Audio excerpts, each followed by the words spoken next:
मानते, संविधान बचाने निकले हैं, भाई के साथ संविधान बचाने निकले हैं, भाई के साथ चलो, रोजगार बचाने निकले हैं, भाई के साथ चलो, भविष्य बचाने निकले हैं, भाई के साथ चलो। बताएं क्या इनके नारा जो बेटी बचाओ बेटी पढ़ाओ का नारा है, उनमें ये रोजगार मांगने वाली बेटियां नहीं है क्या? और जहां जिस देश में बेटियों को पूजा जाता हो, जबकि सच तो है कि यहाँ बेटियों को तेजाब डाल के जलाया भी जाता है, यहाँ दहेज के नाम पे बेटियों को जलाया भी जाता है, उनको फांसी के फंदों पे मजबूर किया झूलने के लिए। इसी देश में मैं पूछना चाहता हूँ कि आप तो खुलेआम ये सब चीज़ें कर रहे हैं, फिर एक मुंह से झूठ बोलते हैं, थोड़ी देर बाद दूसरे मुंह उसी मुंह से जो है एक और झूठ बोलते हैं। कथनी करने में फ़र्क है आपकी। उस दिन मैं नहीं था, लेकिन आज मैं पूरे ईमानदार से कह रहा हूँ, इंटेलिजेंस के लोग यहाँ, जिसकी जो अपने आप को बलवान समझता है वो आज हमारी बहनों को लाठी मार कर दिखाए। हम एक साल में लेकिन सर हो तो यही रहा है, चाहे लखनऊ की बात कर लीजिए आप, चाहे दिल्ली की बात कर लीजिए, चाहे राजस्थान की, मध्य प्रदेश की बात कर लीजिए, पटना की बात कर लीजिए, छात्र रोजगार मांगते हैं, लाठियां बरसा दी जाती हैं। तो इन सरकारों को, छात्रों को भी इन सरकारों से सचेत हो जाना चाहिए कि जो हक की आवाज़ उठाने पे, यानी कि अपने राइट्स मांगने पे आपको लाठी मारते हैं, वो आपके तो अपने नहीं है भाई। अगर आपके अपने होते, सोचिए अगर मैं अपने पिताजी से कुछ मांगता हूँ तो मेरे पिताजी मुझे पीटेंगे थोड़ा ही, वो मुझे कहेंगे कि चलो कम है तो थोड़ा सा, बच्चे कम है तो तुम थोड़ा सा ले लो, या कहेंगे कि चलो तुम अपना हिस्सा ले लो। पीटेंगे थोड़ा ही। पीटने वाला कौन होगा? जो नहीं चाहता मैं अपने अधिकार ले लूँ। तो मैं समझता हूँ युवाओं को समझ आ रहा है कि 51% युवा अगर ये समझ जाएं कि ये सरकारें सिर्फ उनसे अपना चुनावी मकसद निकालती हैं, तो मैं समझता हूँ युवा अपने दम पे ताकतवर बनेंगे, और जब अपने दम पे ताकतवर बनेंगे तो परिवर्तन होगा। आपने चुनाव की बात की। 2019 में रेलवे की भर्तियां निकाली गई। प्रधानमंत्री मोदी ने कहा हम लाखों लोगों को भर्तियां देंगे, रेलवे में सशक्त नौकरियां देंगे। आज तक उनका एग्जाम डेट नहीं आई है। करोड़ों उम्मीदवार। इसका जवाब मैं प्रधानमंत्री थोड़ा ही हूँ, प्रधानमंत्री मोदी जी हैं, जवाब तो वही दे सकते हैं। प्रधानमंत्री भी नहीं है, वो तो प्रधानमंत्री पद की गरिमा का भी सम्मान नहीं करते। जब किसी प्रदेश में इलेक्शन में जाता है तो ऐसे बोलते हैं जैसे बीजेपी के प्रचारक हो। प्रधानमंत्री पद की गरिमा होती है, उस गरिमा को तार तार किया भारतीय जनता पार्टी के लोगों ने, क्योंकि उनको सिर्फ सत्ता से मतलब है। कौन मरेगा, दंगे में क्या होगा, नहीं मतलब है। अब फिर वो चुनावी माहौल सांप्रदायिकता का माहौल यूपी में बना रहे हैं।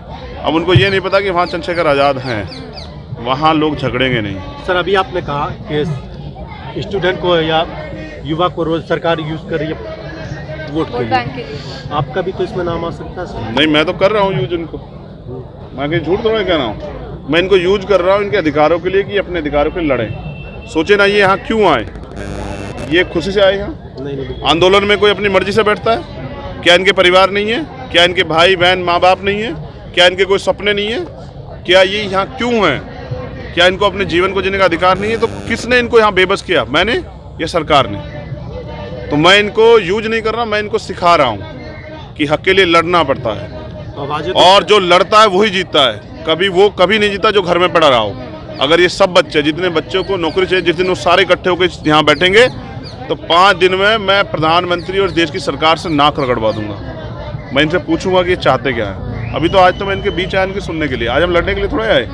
लड़ने आते तो यहाँ पूरा बंद होता, जितने यहाँ बच्चे होते इतनी फोर्स होती। चंद्रशेखर ऐसे थोड़े आते हैं। आज तो हम अपनी बहनों से मिलने आए, सोचे अपनी बहनों से जाकर मिल आए, आज इनसे बात करेंगे। तो 5 दिन का अल्टीमेटम दिया सरकार करेंगे वो, जिससे सरकार पे दबाव बने, सरकार इनके हक अधिकार दे, और वो है अभी संसद का घेराव।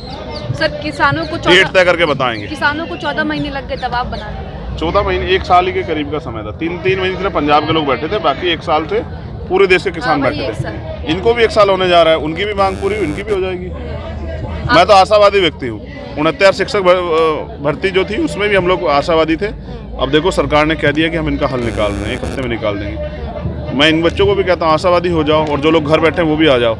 एक डेट तय करो और बताओ कि युवा कितना ताकतवर है, क्रांति हो जाएगी। अच्छा सर, एक सवाल और। सरकारी भर्तियों में जिस तरीके से लेट लतीफ़ी हो रही है, लाखों खाली पद पड़े हुए हैं, रेलवे में भर्तियां हैं, फॉर्म्स हैं, ये सरकार भर्ती क्यों नहीं दे रही, नौकरी क्यों नहीं दे रही? जिसकी वैल्यू होती है ना, उसका सम्मान होता है। 6 महीने के लिए अगर कोई जनप्रतिनिधि ना रहे अपने पद पे, तो वहाँ उपचुनाव हो जाते हैं। अगर कोई मिनिस्टर ना रहे 6 महीने के लिए किसी पद पे, तो वहाँ मंत्रालय अलॉट हो जाते हैं। इलेक्शन यहाँ 2 महीने के अंदर होने ही होने होते हैं, जिसमें पूरे प्रदेश के लोग भाग लेते हैं। लेकिन जहाँ सिर्फ अब अभ्यर्थी भाग लेते हैं ना, तो वो भर्ती 2 महीने में थी। SSC GD को ले लें तो 3 साल लगे, 18 से 21। कितने बच्चे तो ओवरेज हो गए हैं, कौन देगा जवाब? तो मैं समझता हूँ सरकार देना नहीं चाहती, इनकी नीयत अच्छी नहीं है, इसलिए सब कुछ है। अगर अच्छे लोग होंगे जिनकी नीयत अच्छी होगी तो शायद परिवर्तन हो जाए। सर क्या युवा कितना बैकलॉग है, इतना बैकलॉग क्यों नहीं भर रहे हैं? क्या अधिकारी कर्मचारी की जरूरत नहीं है? जनता परेशान होती है लाइन में खड़े हो रहे, एक काउंटर हैं, फिर क्यों नहीं करती सरकार? सरकार इसलिए नहीं करती क्योंकि उनको लगता है जनता परेशान होने के लिए ही है, और जनता की कोई औकात नहीं है। अगर जनता की कोई वैल्यू होती यहाँ, मानव मूल्यों की कदर होती, तो शायद लोगों के मरने पे नौजवान सुसाइड करते हैं, किसान सुसाइड करते हैं, तो सरकार को फर्क पड़ता है। यहाँ तो गाय के मरने पे बवाल हो जाते हैं, इंसानों की वैल्यू के नहीं होते। इनमें से किसी बच्चे को कुछ हो जाए, कौन जवाब देगा? लेकिन वोट तो इन्हीं लोगों के घर आते हैं ना, खाना खाते हैं आके। हाँ, तो ये इनको समझना पड़ेगा। आज मैं सिर्फ बताने के लिए आया, बहुत जल्द मैं लड़ने के लिए आऊँगा। जब हम लड़ेंगे तो जीतेंगे। एक और सवाल है मेरा। सरकार कोई भर्तियां निकालती है, फॉर्म निकालती है, उसमें से 500 रुपये, 1000 रुपये, 800 रुपये फीस लेती है। करोड़ों उम्मीदवार भरता है, 1 लाख भर्ती है 1000 के लिए, लाखों करोड़ों लोग भरते हैं, फॉर्म भरते हैं। वो जो पैसा सरकार इकट्ठा कर लेती है, फिर उसका सरकार हिसाब नहीं देती, बच्चों के फॉर्म चले जाते हैं, बच्चे क्या करेंगे? इससे भी बड़ी बातें हैं ना, मैं इससे आगे की बात बताता हूँ। सरकार पे जो पैसा आता है वो कहाँ से आता है? सरकार का बजट क्या होता है, क्या आपको जानकारी है? जिस प्रदेश का बजट होता है उस प्रदेश की जनता का टैक्स होता है, तो सभी सामान पे लगा। फिर प्राकृतिक रिसोर्स होते हैं, वो बजट होता है।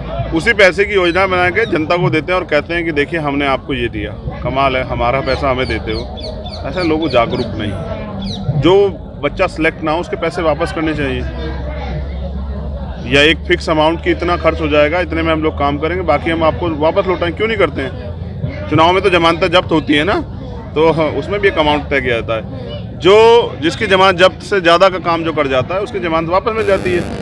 मैं समझता हूँ जनता तैयार नहीं, तैयार करने की जरूरत है, हम यही काम कर रहे हैं। आप तैयार करेंगे जनता? मैं एक और बात आपको बता दूं, अगर कोई अच्छी नौकरी होती तो शायद आप भी ये माइक पकड़ के ना बैठी होती, शायद आप भी कहीं नौकरी करके अपने परिवार को तरक्की के रास्ते पर ले जा रही होती। तो युवा परेशान है, मजबूरी में वो क्या क्या काम करता है मैं नहीं बता सकता, लेकिन मैं समझता हूँ कि युवा को उनका हिस्सा मिलना चाहिए और उनका रिप्रेजेंटेशन सभी जगह होना चाहिए। मैं तो चाहता हूँ नौजवान विधायक बने, MP बने। जब सदन में रहेंगे तभी तो उन युवाओं के लिए बोलेंगे, जिन युवाओं को परेशानी। कितने MP हैं जो युवा हैं, गिने चुने लोग हैं। हमें हर जगह से नकारा गया, हमें अपने हिस्से की लड़ाई खुद लड़नी पड़ेगी। हम तैयार। देश में बेरोजगारी का मुद्दा बनेगा ना, है मुद्दा, चुनाव में बनेगा। लेकिन नेताओं को लगता है कि वोट सिर्फ धर्म पे मिलते हैं, जाति पे मिलते हैं और हिंदू उस पे मंदिर मस्जिद मिलते हैं। और उन नेताओं को भी हम बताएंगे कि वोट कहाँ मिलते हैं। हम प्रयास करेंगे कि लोग अच्छी राजनीति करें जिसमें देश और प्रदेश का विकास और लोगों के आगे बढ़ने के रास्ते हों। सर आपके बैनर पे लिखा हुआ है वर्दी दो या अर्थी दो, क्या देश के युवा की हालत ऐसी हो गई है? ऐसी ही है, विजय वीरगति के कगार पे हैं तो विजय होंगे। धन्यवाद।